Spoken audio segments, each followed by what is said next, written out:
প্রিয় শিক্ষার্থী, আজকে আমি গ্রামারের গুরুত্বপূর্ণ একটি টপিক নিয়ে আলোচনা করব, সেটা হচ্ছে নাউন। নাউনটা আমাদের প্রত্যেক ক্ষেত্রেই কাজে লাগে, বা আমরা জানবো আজকে নাউন সম্পর্কে। Noun is naming word, any one name called is noun. Noun সাধারণত দুই প্রকার: concrete noun, abstract noun. Concrete noun আবার চার প্রকার: proper noun, common noun, collective noun, material noun, তাই না? এখন প্রপার নাউন কি? প্রপার নাউন হচ্ছে ফিক্সড একটি নাম, সাধারণ একটি নেম।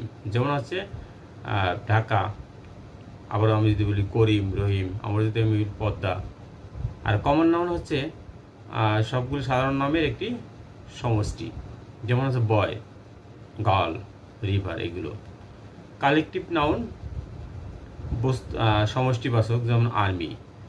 ম্যাটেরিয়াল নাউন বস্তুবাচক, কিন্তু আনকাউন্টেবল হতে হবে, যেমন আয়রন, গোল্ড, সুগার ইত্যাদি। অ্যাবস্ট্রাক্ট নাউন হচ্ছে গুণবাচক, যেটা আমরা আমার ব্যক্তির গুণ বা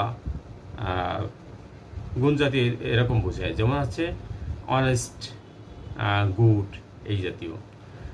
তো আসলে নাউন সম্পর্কে বিস্তারিত না জানলে অন্যান্য গ্রামার জটিলতা সৃষ্টি হয়। সুতরাং তোমরা অবশ্যই নাউন সম্পর্কে আশা করি কিছুটা বুঝতে পেরেছো, আর বুঝতে পারলে আমি উপকৃত হব বলে মনে করি। তো সবাই ভালো থাকবা। আশা করি নাউন সম্পর্কে যদি কোনো প্রশ্ন থাকে তাহলে স্ক্রিনে দেওয়া নাম্বারটিতে তোমরা যোগাযোগ করবে। অবশ্যই আমি বিস্তারিত নাউন সম্পর্কে আলোচনা করব। ধন্যবাদ সবাইকে, বেস্ট অফ লাক।